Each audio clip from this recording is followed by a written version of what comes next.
Nacimiento. Nuestro texto es Mateo capítulo 1, versículos 18 al 24. Vayamos a Mateo capítulo 1, verso 18 al 24. Leímos Lucas ahorita porque es un pasaje paralelo de lo que vamos a estar viendo en este momento. Entonces me permito leer nuestro texto de esta mañana. Mateo 1, verso 18 al 24. El nacimiento de Jesucristo fue así. Estando desposada María, su madre, con José, antes que se juntasen, se halló que había concebido del Espíritu Santo. José, su marido, como era justo y no quería infamarla, quiso dejarla secretamente. Y pensando él en esto, he aquí un ángel del Señor le apareció en sueños y le dijo: José, hijo de David, no temas recibir a María, tu mujer, porque lo que en ella es engendrado del Espíritu Santo es. Y dará a luz un hijo y llamarás su nombre Jesús, porque él salvará a su pueblo de sus pecados.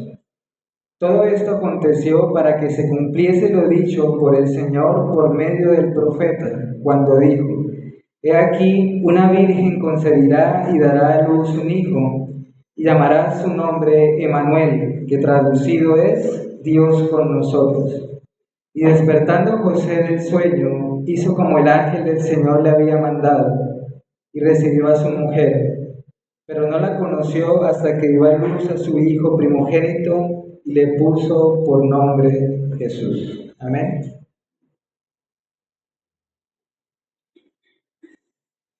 Hace 2 semanas atrás iniciamos nuestro estudio consecutivo o expositivo del primer libro del Nuevo Testamento, ¿cierto? Del Evangelio, del maravilloso Evangelio según Mateo. Vimos al principio una sencilla introducción del libro como tal, y luego, más recientemente, estuvimos considerando también a la luz de Mateo, capítulo 1, el bello registro de la genealogía de nuestro Señor Jesucristo, presentada por Mateo. Y veíamos en aquel momento cómo el autor, o sea, Mateo, tenía un propósito particular cuando escribió su evangelio. Esto era presentar a Cristo Jesús como el hijo de David, el hijo de Abraham, pero especialmente, sobre todas las cosas, su deseo era mostrar a Jesús como el Cristo prometido para Israel, según el Antiguo Testamento, el Mesías prometido, el Mesías que se esperaba. También consideramos que la inclusión de Mateo y de algunas mujeres en esta genealogía nos recordaba algunas verdades. Por ejemplo, ¿cuáles? Que desde el principio el plan de Dios en la salvación incluía a gentes de entre todas las naciones y los pueblos. No fue algo que surgió con el tiempo, sino que desde un principio el plan y el decreto de Dios fue hacer un pueblo para su gloria de entre todas las naciones. También la inclusión de algunas de estas mujeres y de algunos de los hombres también, que se nos mencionan allí, es recordarnos que el gran evangelio de Cristo Jesús es ofrecido a grandes pecadores como nosotros.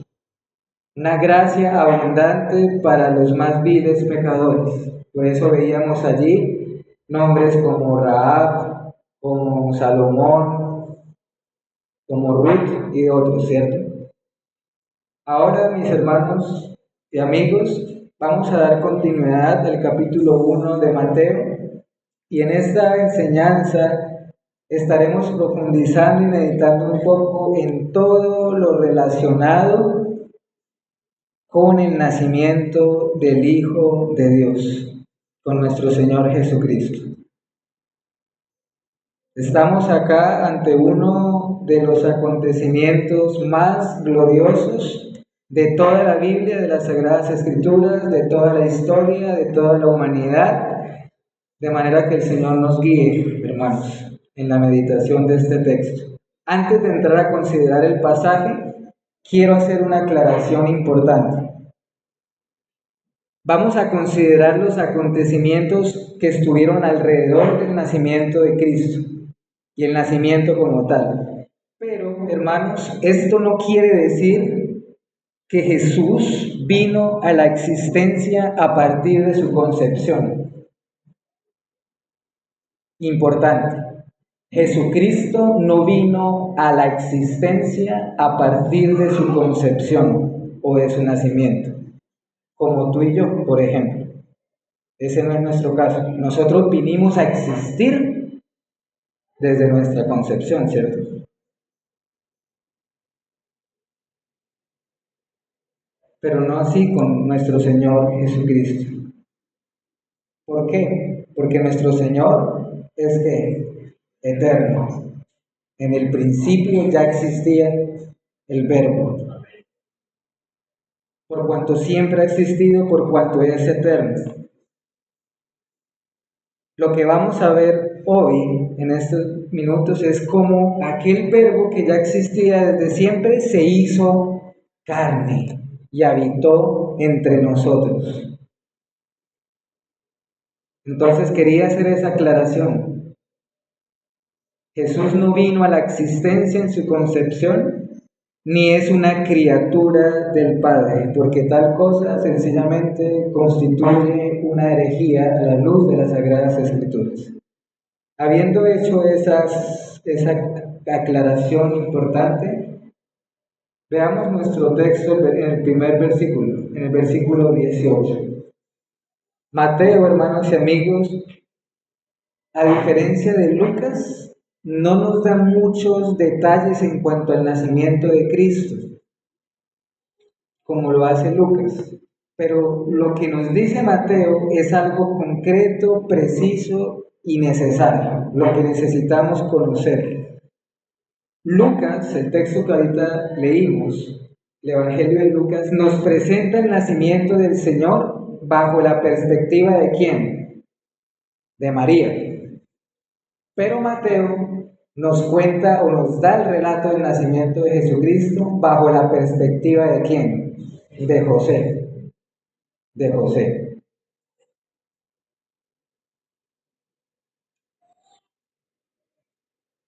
Sin embargo, ambos evangelios se complementan a la perfección, lo que veíamos en la introducción. Son una armonía, la unidad de los evangelios es hermosa y maravillosa.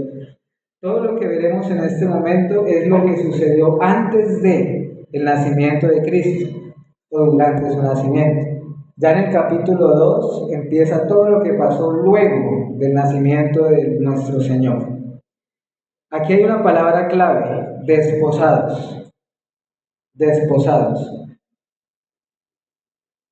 ¿Cuál era la condición de María y José antes del embarazo de María?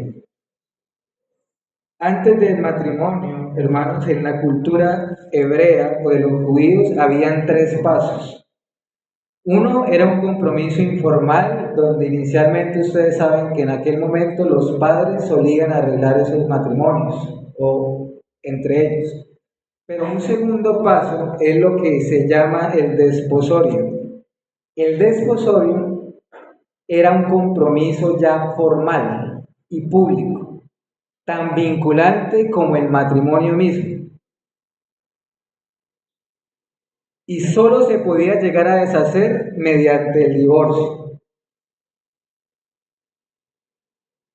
De hecho, era tan formal y tan público que en esta etapa ya se llamaban a sí mismos marido y mujer. Por eso es que vemos en este texto que ya el ángel le dice a José y le habla a María que es tu mujer, o viceversa.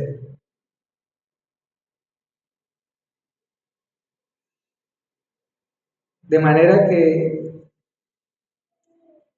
aquí esta figura en que estaba José y María es importante. Ellos estaban en esa segunda etapa.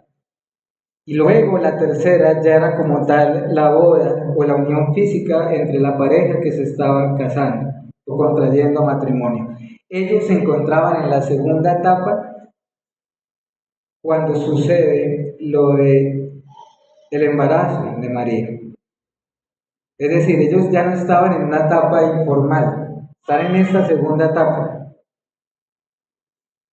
Esto es muy importante, hermanos, porque eso dificulta lo que pasó, dificulta en gran manera lo que pasó.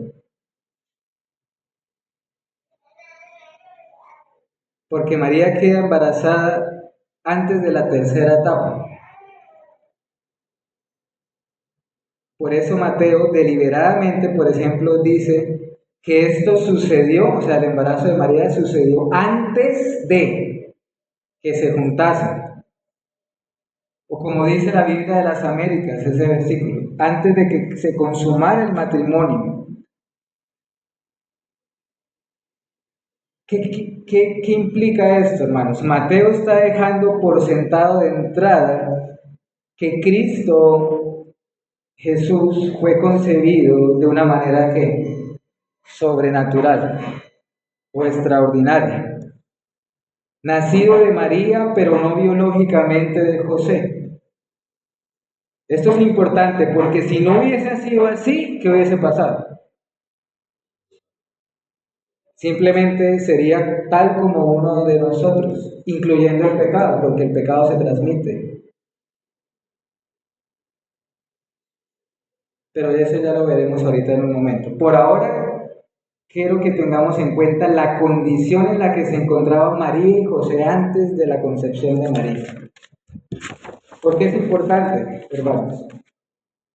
Pensemos un momento en la situación tanto para María como para José. En lo difícil que debió haber sido para esta mujer. ¿En qué sentido? Bueno, primero en creer y confiar en el mensaje del ángel, ¿cierto? Pero ella, según lo que leímos en Lucas, lo aceptó, lo confió, dijo, hágase conforme a tus palabras, he aquí tu sierva. Pero un punto que quiero resaltar es que ella aceptó y creyó en esto, aun cuando eso implicaba, ¿qué cosa, hermanos?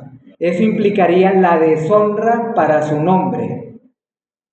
Porque lo más seguro, lo más fijo, es que ella sería, ¿qué? Difamada y calumniada como una mujer infiel.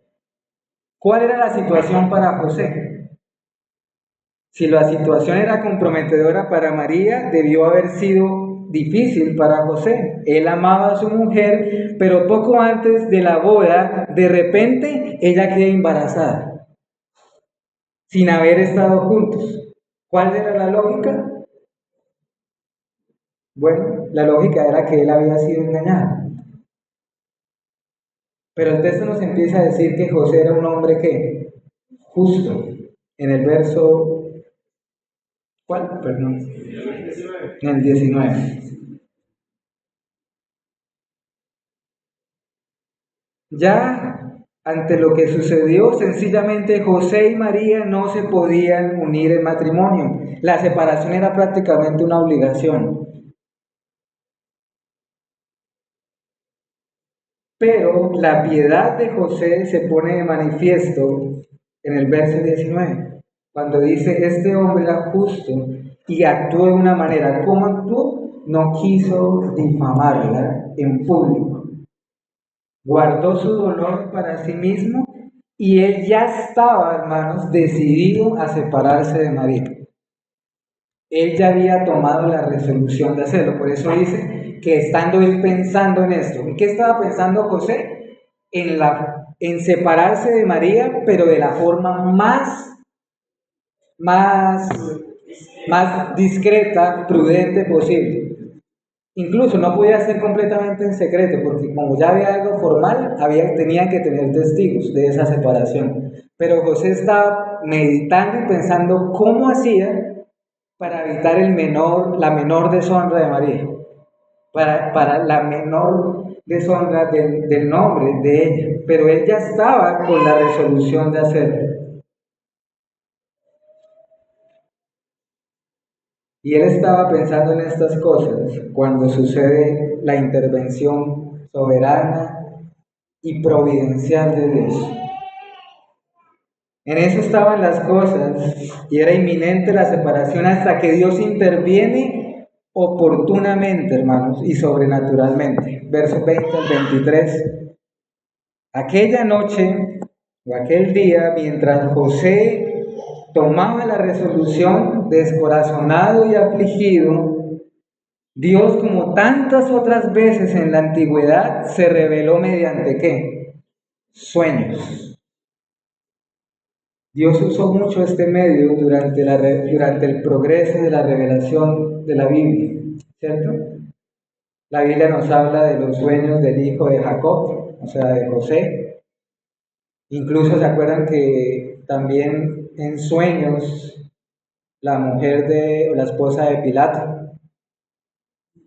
también, por ejemplo, Mateo 2, veremos luego que los magos del oriente o los sabios del oriente también fueron avisados mediante sueños. Es importante aclarar que lo que pasó con José fue un sueño, no fue una visión ni una aparición del ángel, como lo tuvo María. Lo de Lucas que leímos al inicio sí fue una aparición. Acá estamos ante un sueño. Tampoco es el ángel del Señor, no se nos dice el nombre de aquel ángel, pero le recuerda a José de entrada que es hijo de David, José hijo de David. Es decir, le recuerda a sus antepasados, lo que de entrada para José significaba que el contenido de aquel mensaje era importante en gran manera y de alguna manera estaba conectado con el plan de redención. José, hijo de David. ¿Cuál es el contenido del mensaje angelical, del mensaje del ángel? Analicémoslo un momento, hermanos, con más detalle. Lo primero que el ángel le dice en sueños a José es no temas. No temas. ¿Qué significaba ese no temas? ¿En qué sentido no temas? Hermanos y amigos, ese no temas se traduce o significaba José, hijo de David, no debes dejar a María, tu mujer. No temas recibirla por mujer. No te separes de ella. No lo hagas. ¿Por qué? Empieza a decirle el por qué. ¿Por qué no debía hacerlo? Y lo que hace es dar todos los argumentos a José. Primer argumento del ángel, una concepción sobrenatural. En otras palabras, el ángel le explica a José que María no le había sido infiel, que no lo ha engañado con nadie, es más, que ella aún sigue siendo virgen. Y le dice claramente que lo que aconteció es algo sobrenatural que viene de Dios. El ángel le dice que ella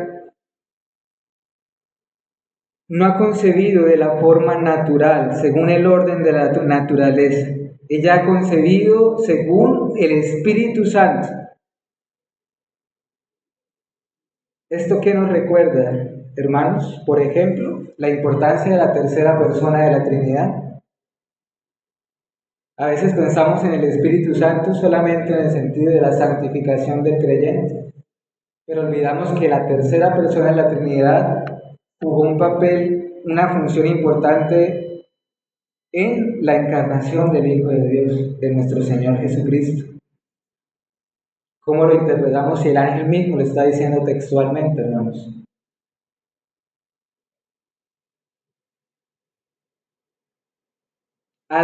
Estamos ante un suceso extraordinario, un milagro. Esto es algo que evidentemente va en contra de la ley de la naturaleza. Que una mujer quede en gestación o en embarazo sin intervención de un hombre es algo extraordinario, fuera del orden de la naturaleza. En el verso 21, al mismo tiempo que el ángel le dice estas cosas, o le aclara a José el origen sobrenatural del embarazo de María,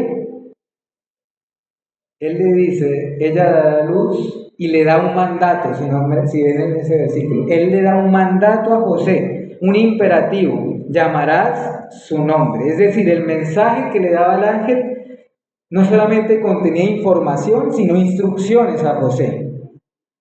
había un mandato: llamarás su nombre. Y es la misma orden que le dio a María. A ella también le dijo: y llamarás su nombre.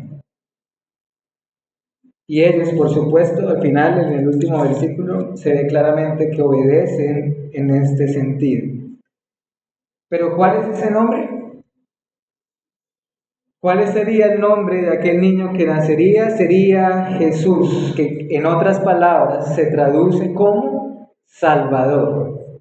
Salvador. Jesús, hermanos y amigos, es el equivalente al nombre hebreo Josué, que significa Jehová salva, o en Jehová hay salvación. De manera que notemos que la misma Biblia nos está diciendo el significado del nombre Jesucristo. Jesús significa Salvador. Y la ocasión anterior estuvimos meditando en lo que significa Cristo. ¿Recuerdan qué significa Cristo? Ungido, el ungido de Dios. Este, hermanos y amigos, es lo que Pablo dice en Filipenses: el nombre que está sobre todo nombre, y sobre el cual toda rodilla se doblará y toda lengua le confesará. Jesucristo como Señor.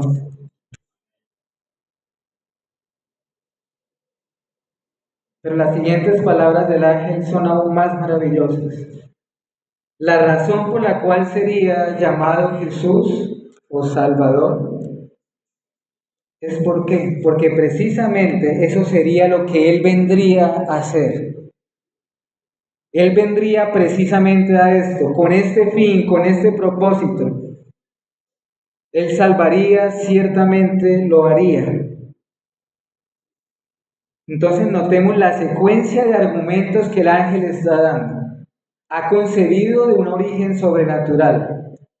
Hay un mandato: le pondrás por nombre Jesús. Y ahora le está diciendo la razón por la cual vendrá este niño al mundo. ¿Cuál es? Él salvará a su pueblo de sus pecados. Por eso el nombre.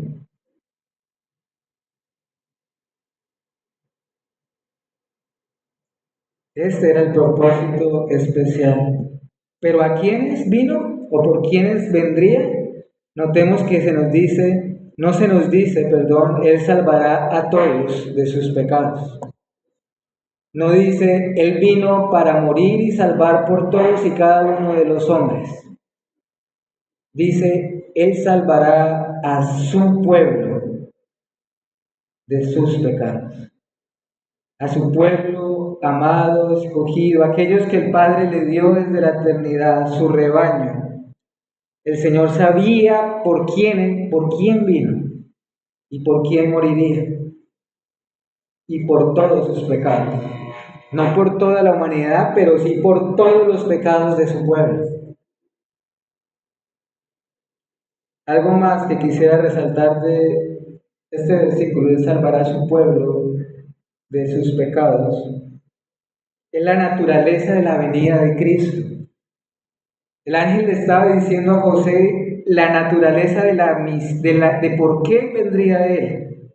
Él vendría no como un libertador terrenal. Él no vendría a librar a Israel del yugo de la opresión de los romanos como los judíos lo aguardaban o lo esperaban. El mismo ángel desde el principio anunciaba la naturaleza y propósito de la venida del Mesías. Él no vendría a algo meramente terrenal. Él vendría a liberar y a redimir, sí, pero no de Roma, no de los romanos, de los pecados, a redimir, a salvar, a reconciliar con Dios, a perdonar los pecados. Y luego, lo último que el ángel menciona a José en el sueño es una cita del Antiguo Testamento. Es maravilloso, hermanos. Es la primera vez de las muchas que hay que Mateo cita el Antiguo Testamento. ¿Saben cuántas veces Mateo cita el Antiguo Testamento en su Evangelio? Más de 50 veces. Esta es la primera cita, alusión directa al Antiguo Testamento. que Mateo registra en su Evangelio. De manera que el último argumento que el ángel da a José es que todo esto era necesario que aconteciera, que de hecho se estaba cumpliendo lo que Isaías, el profeta, había anunciado 700 años antes, aproximadamente. Esa era la gran señal. ¿Cuál era la señal? Que la Virgen concebiría y daría a luz un hijo, y sería llamado Emmanuel, que traducido es Dios con nosotros. La señal era clara, hermanos. La Virgen concebirá. Era exactamente lo que había acontecido con María.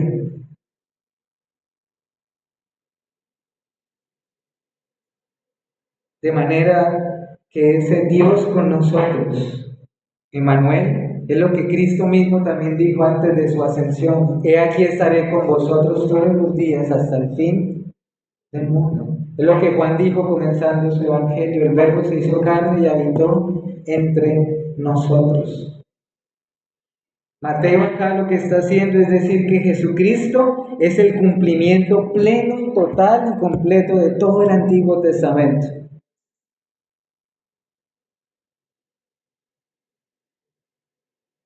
Finalizando los últimos versículos 24 y 25, allí termina el mensaje del ángel a José y con él finaliza el sueño. No olviden que era un sueño, porque ¿cómo sabemos que era un sueño? Para confirmar que dice José se despertó de su sueño. Y lo que quiero resaltar en este momento es la obediencia inmediata de José. No duda ni un solo momento de la veracidad del sueño. Hermanos, él no dice, vamos, solo es un sueño. Ni siquiera era un sueño que necesitaba interpretarse. No necesitaba interpretación. Era un mensaje directo de Dios a José por medio del ángel. De manera que el texto nos dice que José hizo tal como el ángel le dijo, conforme a sus palabras. Y así José creyó en aquel momento la concepción de María como algo sobrenatural. José creyó que esto tenía que ver con el plan redentor de Dios desde la antigüedad y recibió a María por mujer. Nuestro texto termina diciendo, pero no la conoció hasta que dio a luz a su hijo primogénito y le puso por nombre Jesús. Mateo, para quitar toda duda, cualquier duda, dice también con claridad, para aclarar cuál duda, la concepción sobrenatural de Cristo. Él afirma que aún después, ni aún después, José la tomó por mujer, porque estuvieron juntos, sino hasta luego de haber nacido Jesús. La concepción de Cristo Jesús fue fuera de lo común, hermanos, lo repito, fuera del orden de la naturaleza, pero también acá hay algo que quiero resaltar, la palabra primogénito. Nació su primogénito. Porque por un lado, este mismo verso nos dice que luego del nacimiento de Cristo, María y José estuvieron juntos y tuvieron más hijos e hijas. De hecho, si quieren anotar la cita, Marcos 6:3 nos cuenta los nombres de los hijos de María y José. Marcos 6, versículo 3, los cuales fueron Jacobo, José, Judas, Simón y sus hermanas, en plural. Marcos 6, versículo 3. ¿Por qué quiero hacer referencia a esto, hermanos? Esto desmiente la falsa enseñanza de la Iglesia Católica Romana acerca de que María fue siempre virgen. Esto ellos lo hicieron en su veneración o en su idolatría hacia María. Pero también esa palabra primogénito nos recuerda la preeminencia de Cristo sobre todas las cosas. Colosenses 1:18 dice que Cristo es el primogénito de entre los muertos, mostrando así la preeminencia de Cristo sobre todas las cosas. Quisiera, hermanos, en esta última parte, que consideráramos algo acerca de la providencia de Dios en el nacimiento de Cristo Jesús. Y para eso vamos a ir a otro texto, nuevamente en Lucas, acompáñenme. Lucas capítulo 2,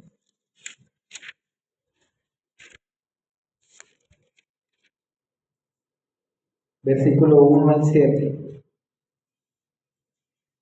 Lucas 2, del 1 al 7.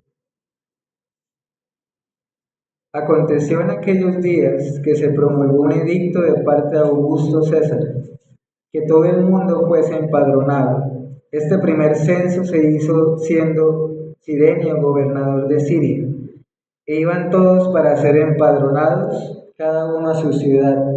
Y José subió de Galilea, de la ciudad de Nazaret, a Judea, a la ciudad de David, que se llamaba Belén, por cuanto era de la casa y familia de David, para ser empadronado con María su mujer, desposada con él, la cual estaba encinta. Y aconteció que estando ellos allí, se cumplieron los días de su alumbramiento, y dio a luz a su hijo primogénito, y lo envolvió en pañales y lo acostó en un pesebre, porque no había lugar para ellos en el mesón. Esto sucedió entonces luego de qué? Luego de todo lo que acabamos de ver, ¿cierto? ¿Qué providencias de Dios vemos acá, hermanos? Y aunque no es nuestro texto, solo quiero mencionar dos cosas. Por un lado, veamos la providencia de lo que veíamos ahorita en la escuela dominical, sobre todas las cosas, ¿cierto? Si la providencia de Dios ejerce todas las cosas, ¿cuánto más sobre el nacimiento de Cristo, hermanos? Como Dios estaba gobernando, dirigiendo, disponiendo todas las cosas para que se cumpliera su propia palabra y sus promesas, al pie de la letra. En la providencia de Dios, en aquel tiempo hubo un censo, un emperador, un gobernante que hizo un edicto donde todos en Israel se tenían que ir a censar para quedar un registro. Y José, que vivían en Galilea, se vio en la necesidad de dirigirse a Belén, porque era de la casa de David. Y claro, llevó consigo a su mujer, a María, quien estaba embarazada, y estando ellos en eso, bueno, luego lo veremos, pero eso es importante. ¿Por qué Belén, hermanos? La providencia de Dios llevó a José y a María a aquel pueblo, porque era necesario que el Señor naciera allí. Y ellos se encontraban en estas vueltas del censo y diligencias del censo cuando se le cumplieron los días de su alumbramiento. Y ese último versículo, hermanos, que acabamos de leer, es maravilloso. Da luz a su hijo primogénito. Pero lo que sigue después es precioso. Aquel niño fue envuelto en pañales, quizás de tela como en aquella época. Y se nos detalla que el Señor nació en un establo donde reposaban algunos animales, porque no hubo para ellos lugar en el mesón. ¿Qué quiere decir esto? No encontraron posada en Belén.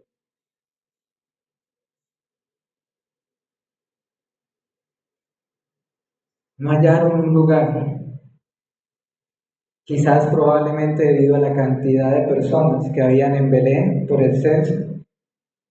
No hallaron un lugar. Pero lo que sí les quiero decir, hermanos, detrás de todo esto, es que el Señor Jesucristo experimentó el rechazo del mundo desde su nacimiento. Esto de que no se halló un lugar para él en el mesón era tan solo el inicio del desprecio y el menosprecio de este mundo hacia Cristo, que llegaría a su cúspide, a su clímax en el Gólgota, en la cruz. De aplicaciones prácticas, podríamos mencionar muchas, hermanos, ustedes podrán tener muchas. Solo quiero mencionar tres y con esto terminamos. Hoy hemos aprendido una doctrina bíblica importante. A esta doctrina se le llama el nacimiento virginal de Cristo. Es decir, que el Señor Jesucristo, su nacimiento, fue el resultado de una concepción milagrosa, sobrenatural, por el poder del Espíritu Santo sin la intervención de Padre humano. De manera que todo aquel que niegue esto es negar las Sagradas Escrituras.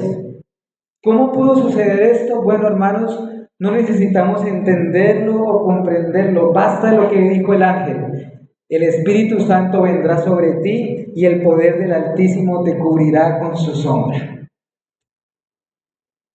¿Es esto posible? Preguntas tú. Pues sí, porque el mismo ángel que habló con María luego le dijo, porque no hay nada imposible para Dios. Hemos aprendido en este texto la doble naturaleza de Cristo Jesús también. Jesucristo se hizo hombre, se humanó, no fue un aspecto o una apariencia. El hecho de que haya nacido de una mujer nos muestra su completa humanidad. Gálatas 4:4. Cuando vino el cumplimiento del tiempo, Dios envió a su Hijo nacido de una mujer. Semejante a todo, en todos nosotros, tomó nuestra naturaleza humana, pero a la vez el nacimiento milagroso del Señor nos enseña su naturaleza divina, su deidad. Pues no fue concebido como tú y como yo. Es decir, Él fue hombre en todo sentido como nosotros, pero ¿qué dice la Biblia? Sin pecado, sin pecado. No nació en el estado original que tú y yo nacemos. Una de las muchas razones de la santidad de Cristo comienza de allí, con su concepción. Por eso el ángel le dijo a María, el santo ser que nacerá será llamado Hijo de Dios. Y finalmente, hermanos, esto también es un misterio, uno de los más grandes y gloriosos misterios, la encarnación del Hijo de Dios. Ustedes me dirán, pero ¿por qué para mí todo es un misterio? Que el misterio de la providencia, que el misterio de la encarnación, porque hermanos es un misterio. Es un misterio revelado, ya no está oculto, pero es un misterio porque es incomprensible a nuestra mente finita. ¿Acaso, hermanos, cómo podremos comprender plenamente esta gloriosa verdad? El creador de todas las cosas, el que creó todo junto al Padre, el que sostiene este mundo, este universo, envuelto en pañales, hermanos, formándose en un vientre 9 meses.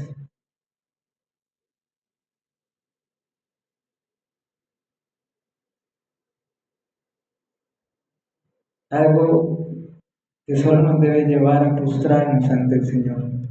¿Y saben qué? Esto solamente nos debe conducir a decir las palabras que una vez David dijo en el Salmo 8. Él dijo lo siguiente: Oh Jehová, Señor nuestro, cuán glorioso es tu nombre en toda la tierra. Cuando veo tus cielos, obra de tus dedos, la luna y las estrellas que tú formaste, digo, ¿qué es el hombre para que tengas de él memoria? Y el Hijo del hombre para que lo visites.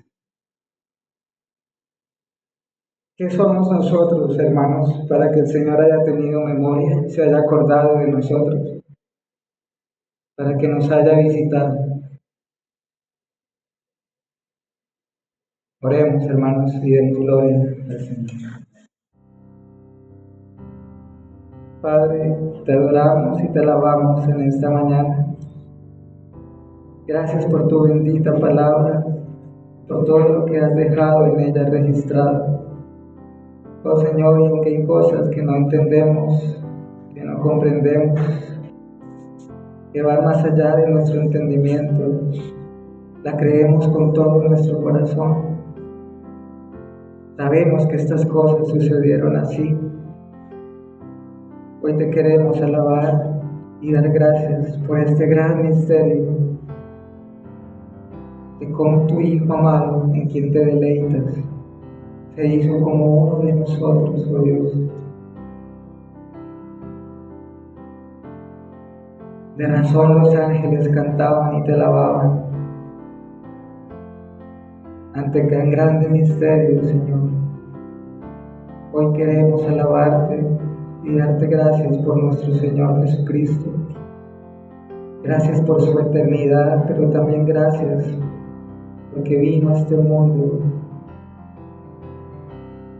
y tomó nuestra naturaleza, pero sin pecado. Gracias por esa concepción sobrenatural. Gracias por una vida perfecta de justicia y sin pecado, sin la cual no tendríamos esperanza. Te alabamos y te damos gracias, Señor. Y ayúdanos a meditar, que todo esto solo nos lleve a asombrarnos de tu plan, de tu salvación y de todo lo que ocurrió, lo que tuvo que ocurrir, lo que fue necesario que ocurriera para la redención de tu pueblo. Gracias, Señor, porque aquel niño que estaba en el pesebre también es el Rey de Reyes y el Señor de Señores y el juez a quien tú has dado toda autoridad. Te alabamos y te glorificamos en esta mañana. Y rogamos también por todos nuestros hermanos que hoy se han ausentado, algunos están enfermos. Rogamos por la hermana Adela, para que quieras tú permitir que se recupere, y también por la hermana Marta, Señor, para que se recupere pronto de la cirugía que le hicieron. Te alabamos, oh Dios, y ayúdanos a seguirte glorificando en este día. En Cristo Jesús. Amén.